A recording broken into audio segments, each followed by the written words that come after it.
Alright, hello. So we are past week 2 now in the Arch Nemesis League, and I figured I'd make another update because we have made some changes to the build, or I have made some changes to the build rather.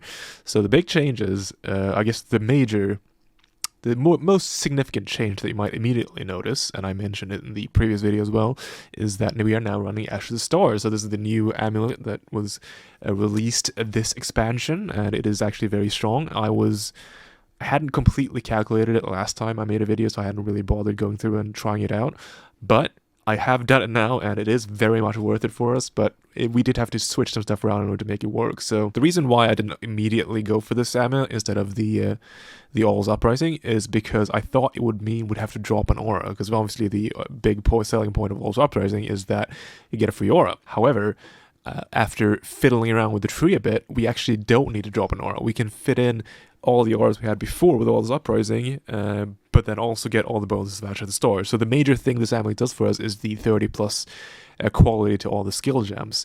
We also get 1 level to all skill gems, which is really nice for Spark, but it's not that big of a deal in the grand scheme of things. The quality is really nice, because what we can do is we can run a bunch of alt qualities on our auras, and we get a bunch of bonus defenses and damages, and I'll go through exactly what that gives us here. So immediately the way we fit it in is I have dropped all large clusters, so we're only running voices now, so they're all 3 passives still. I have not bothered going 1 passives yet, but that means we get another jewel slot here, which means we can run another introspection jewel. I've also upgraded all my small clusters to 35%. I don't think you actually need them to be all 35%, but you know, that's one of the big upgrades for me, so I've been focusing on getting those upgraded. And also a nice thing with getting these 35% is that you can start exalt slamming them, because obviously when they have introspection and the increased effect, exalt slamming is just free. You always get something useful. So that means that if you get a res, like this one, I slammed cold res and lightning res on it, you'd get a ton of free resists from these nodes, which has helped me cap a lot. But yeah, so getting this gives us enough reservation, given that we also grabbing this discipline mastery here, and we have, yeah, otherwise it's pretty much the same. I've dropped some points in order to fit everything in, but yes, so we're doing that for the reservation, and we also get 10% more aura effect, which in return has given us enough effect to where we don't actually need to run champion anymore. So we ran as our 3rd ascendancy, we ran earlier champion, because that gives us 15% more aura effect, and that let us hit the 300% aura effect cap. However, since we now get another introspection jewel, we don't need that, so we've been able to take, instead, we are grabbing Elementalist again. So Elementalist gives us a lot more damage, so if you're not aware what Elementalist does, it says there on the right, it basically amps up our exposure, which we are getting from the Awakened Cold Pen. So we always have exposure for cold when we do mostly cold damage, and we get a bunch more damage. We also become reflect immune, which is really nice, and yeah, that's cool. So we get to run that instead of champion, which is like a massive DPS increase, while still having 300% aura effect. So if you check my resist, they're still at 90, because we have the prerequisite aura effect. So that's been very good, and it's been a nice boost in our damage.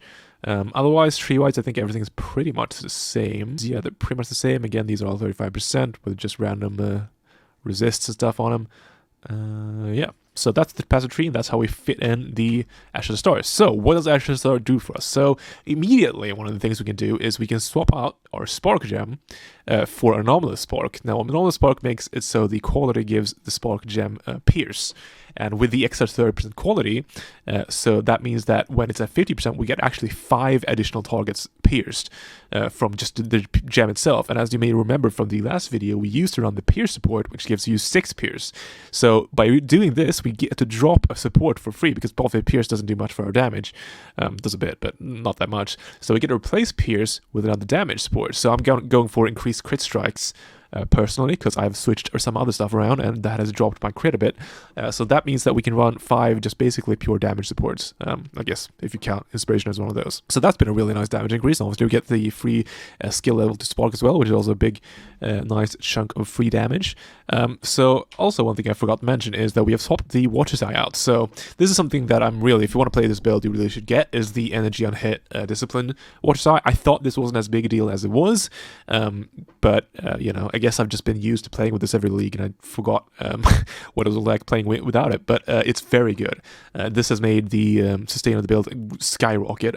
You can see that the one I have right now is actually, I mean, there's no offensive. This thing cost me like 5x. It's really cheap because it has no offensive stats on it. However, the defensive stats are really good, so I'm actually really happy with this. But obviously, I value defense quite a bit higher than most software players, I think. So maybe most people wouldn't like this. But yes, we are getting the full energy and hit discipline buff here, which is very nice. So if you can try and get one of those, obviously they're not like this jewel, for example, is 5x. Like, they're not that expensive. You don't need damage for this build, really. You get a lot of free damage elsewhere. But let's go through the other stuff in this Watch Eye, actually. So we get shock immunity here, which is actually really nice, because we have shock immunity from the Watch Eye. We are freeze immune and chill immune from our boots. I swapped these out, so you can see cannot be chilled and cannot be frozen. So we have immune for that element, and for Ignite, which is the only element we're not immune to, I just took the Ignite Pantheon, and that's been enough for me. So that's really nice. We're close to element immune, so that's cool. This Grace passive here is actually really cool as well. I'm not sure if people are aware of this. Is just additive 7% to evade. So if you look at my estimated chance of evade here is 95%. Drop the Watch Time.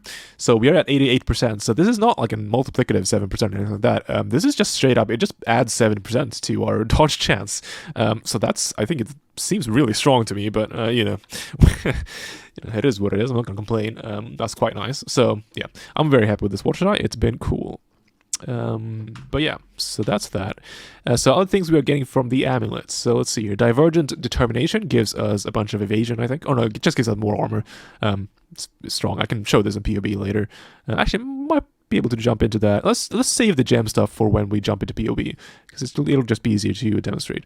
Otherwise, what did I do?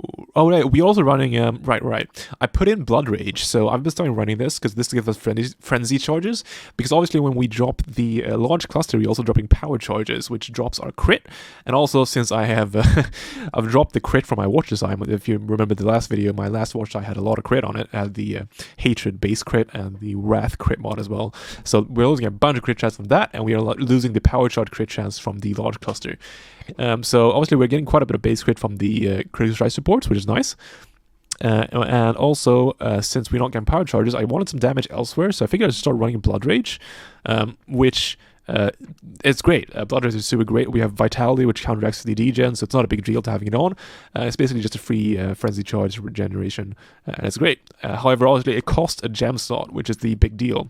So in order to fit this in, I had to fit an aura in on one of the implicits. So I could have dropped the Cannot Be Poisoned from the Call of the Brotherhood, but I kind of like poison immunity, so I chose not to do that. Instead, I dropped the +2 auras from the Prism Guardian in order to get a Grace Prism Guardian.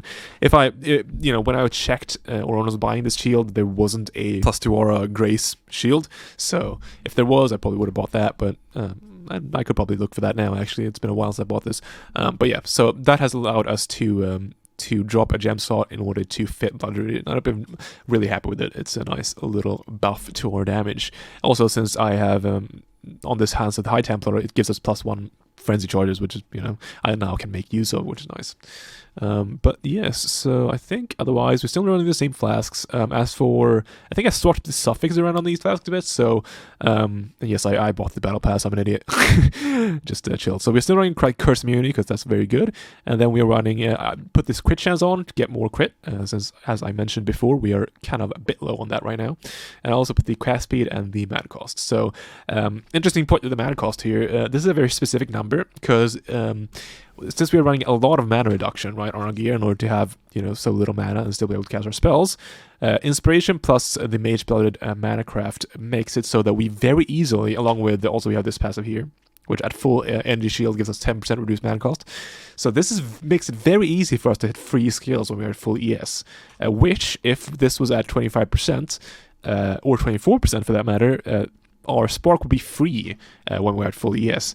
Now, you don't want that, because when Spark is free, it doesn't give you inspiration charges if you read the gem. You need to spend mana in order to get these. So, but yeah, I've changed that now so that this 23% along with the inspiration makes it so that the Spark costs 2 mana, when you are at full ES, and then when I am at damage, it costs 10 mana, so exactly enough mana for me to cast it, and also our clarity gives us enough regen to where that is fine. So this is something that I can't just advise. Like 23 might not work for you if you're doing this build. You have to just look at this yourself and adapt to your gear, because everyone's mana is going to be a bit different depending on substats and stuff like that. For me, this is what did it, but yeah. So otherwise, yes, as I mentioned, we swapped the boots. It's kind of just the same thing. It's still elevated, tailwind, all-slot, elusive boots, sort of the same thing. I just changed the base basically, so they're Fuge boots now, so we get some free chaos res, which is nice. So you can see that now I have 35 chaos res. So eventually, if I really wanted to try hard, I could replace some of these small jewels, small clusters with chaos res as a substat. I think I only have one that gives me chaos res right now, and that could help me get more closer to cap. But I haven't, honestly, this is kind of overkill already. It's really only relevant for Simulacrum and like no other content in the game, so I'm not super worried about getting capped just yet. But it's nice to have. And the enchant is kind of bad right now. I think I prefer to have maybe the stun one or something, I don't know. Or just, I guess pen is good for damage, I don't know. I need to change that. Otherwise, helmet's the same, rings are kind of the same. I guess I swapped, I think I got the qualityed, which I didn't have last time. So they have catalysts now on them, which gives you a nice bit of damage because we get more conversion. Oh yeah, upgraded the Nebulous, so it's just has double damage on it and some LA damage. It was pretty cheap overall, so it's been good. Otherwise, everything else is pretty much the same. As for upgrades, I'm kind of looking to get a better pair of Hands to Die Templar. I want LE weakness on hit on these, but not a lot of those are rolled, so I'll try and get them when they come. Or like maybe a +6 pair, that'll be good as well. But yeah. Alright, so let's jump over into PoB, and I can show you exactly what the Ashes of the Stars gives us. Alright, so this is the current PoB, so we're sitting at 11.6 million damage. Just tooltip here for Spark. Obviously, as I mentioned it last time, if you want to get the complete actual damage, you go and you check the skill duration. So that's 3.5 right now, since we are getting more skill duration actually from the amulet, which we'll go over in a bit. You take 3.531, which is the skill effect duration. You take that divided by 0.66, that gives you 5.35, and then you take this number and you multiply it by the tooltip DPS from building here. So you take that, and then 11,600,000. So our maximum effective DPS right now is 62 million. So basically that's in simulacrums, I'd say, is where that is most relevant, because that's where I think Spark gets the total effective DPS the most, because it's just very easy to hit the max amount of Spark overlaps in simulacrums. In maps and stuff, that doesn't have to happen as often, so it's probably closer to like 20 or 30 million, depending on overlaps and arenas and stuff like that. But I'd say in simulacrums, we are hitting 60 mil DPS very often, and obviously I've spec'd away from a lot of damage. Like this could be, if you look at PoE Ninja, people are getting way higher DPS numbers than I am, because I value defenses quite highly. Definitely more than the average softcore player. But obviously, if we were like dropping all the defensive auras, going CI, getting a bunch of DPS, going double nebulous, like this could skyrocket up to like 80 million just pure tooltip. And that'd be cool, but it would also make the build, I think, a bit worse. Alright, but let's go back into what this amulet does for us exactly. So this is the Ashes of the Stars. You can see that we are losing a lot if we were to remove it. Let's go over the skills one by one. So quality-wise, Vitality and Clarity, they don't really have any good qualities for us. They don't really do much, unfortunately. Defiance Banner, really nice. Normal Defiance Banner gives us a bunch of more increased armor and evasion. So basically, you can see that it's just, if we swap the quality, right, we are losing... So our armor, 52 evasion, 73k armor. You put Anomalous on, 90k armor, 60. Yeah, it's just a lot of defense stats with that. So that's one of the things we get from the amulet. That's really nice. As for Smite, gets a bit more effective evasion, so that's nice. Longer smites. Molten Shell gets a bit longer as well, which is cool. We get more DPS, a bit more DPS from Discipline. So Purity of Lightning gives us, I believe we can get a bit of shock immunity or a bit of damage pen. I've not been able to. I guess I haven't actually been looking for it, but if you get one of these, you get a bit more. You can get a tiny bit of lightning pen, which doesn't do much, or like a bit of shock immunity, in case you don't have that, or shock avoidance rather, in case you don't have that on the tree from the Watcher's Eye. So that's okay. It's not great. As a swag, I went over this. We get another damage support, and with Anomalous Spark, we get some more Pierce. If you don't want to do the Pierce, you can go like projectile speed, which is really comfy. The Spark, the more speed you get, the more nice it feels to play. So that can be good. Pretty much all these are pretty good. For the armors, as I mentioned, Divergent gives us a bunch more armor, because this converts, or adds armor from our evasion, and we have a bunch of evasion, so this is really nice. As for malevolence, this is kind of big. We get more skill effect duration, so we get about another like 3% or so. Yeah, literally 3% skill effect duration from this, which is really nice. And Enlighten doesn't do anything. Herald of Ice gives you a bit more cold damage, so that's nice. Blood Rage gives you higher chance of getting frenzy charges on a single target, which is cool. Herald of Thunder, again, a bit more damage. Flame Dash gets a bit more cooldown, not a big deal. Precision gets some reservation efficiency with the Anomalous, so that's nice. Frees our mana a bit. That's one of the things that made us able to fit all these auras in. And also you can see that while we were looking at this, that my Precision and Vitality and Clarity are all kind of lowish level. So this is something I had to adjust in order to fit all my auras in. And again, it's something that if you are running this build, you're going to have to do manually yourself, look over your stats and how much mana you have and alter these levels. If you're not aware, if you vendor a skill gem with a scour, it de-levels it by 1. So that's a really easy way to get your skill levels exactly the levels you want. So where were we? Hatred gets not much, I think. You can get like a bit more movement speed on Chilled Ground or some chill and freeze duration if you want. That's cool, but not huge deal. And Wrath gives you a bit more aura effect, which is nice. That's a bit more damage. And while Haste gets projectile speed, which is actually very comfy, I'm not gonna lie. You can also get, I don't know if any of these do anything. You can get this for longer buffs. It's decent. Actually, it might be better. It's interesting. I might try that. But yeah, so that's a bit more of a quality of life thing. It's pretty nice. Grace, we don't actually get any bonus of because we have it on our shield. But I believe Grace gives you some ailment avoidance you can get on giveaways, which is kind of nice. And Zealotry, again, we don't get anything because we have it on our ring. But yeah, you can see that we are getting a lot from this amulet. If you look at the stats, we lose if we take it off. So we're getting 24% DPS, but actually, I guess this is the pure anoint. If I go and I put Ash of the Stars, so if I remove the anoints here, just for sake of it, I do this, so just to see what we're losing. So this, and on its own, gives you 14% DPS, gives you some cast rate, which is nice, some stats, which obviously because it's an Onyx, gives you a bunch to the effective hit pool, it's quite good. Some life, reserve life, yeah, it gives you 100 mana, it gives you 8k evasion, 30k armor, like, yeah, you see, you're getting a lot of this. You get some movement speed as well, it's nice.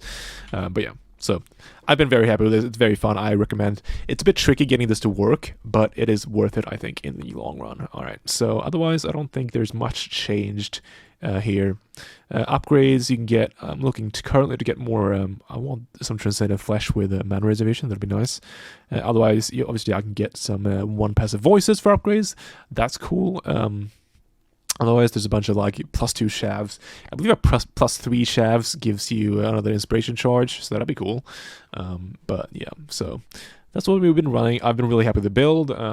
Yeah, I've not actually been able to play as much this week as I did last week because I got really into some work stuff, which has been fun. But yeah, so that's why there's not been too many just pure like, oh wow, I bought this really expensive item type upgrades this video here. But we have been. Like also the biggest expense this week has been the cluster jewels. Those have been pretty expensive, but I've been able to sell a lot. Like my old Watcher I was able to sell for quite a bit. Old clusters sell for a bit on their own as well. So I've actually not spent too much currency on upgrades this week since I've been selling a lot. The boot upgrade, like these pretty much cost as much as my old boosts. So when my old boots sold, that was pretty much a plus minus zero thing. But yeah, so that's been cool. Thank you for the huge support on the previous videos, by the way. I really enjoyed talking to you all about them and answering your comments and stuff. It's been cool having people who watch these videos. It's been a lot of years of no one watching these things, so it's cool to have a bit of an audience at least. But yeah, so that's this video. I'll leave you with a map run of 100% delirious. What else that map had? It had like a bunch of quant on it, a bunch of pack size, and it had like triple beyond, I think, and then like a bunch of sextants on it. And like I try to basically just choose it as much as possible for the video to make it fun. And basically, I think I died once in it because that map, like, it's not really that difficult for this build or anything. Obviously, a bit easier if we had on a headhunter or something like that, as delirious maps tend to be. But it's very easy for the build. It's just that my FPS just tanks. Like that map just killed my computer, and you can see that. I think that's what caused the death at the start of that video. But yeah, that was a fun map to do. So I figured I'd just add something that wasn't a simulacrum to the end of the video, so you would have something to watch. But yeah, that was this video. So thanks for watching, and I will see you in the next one.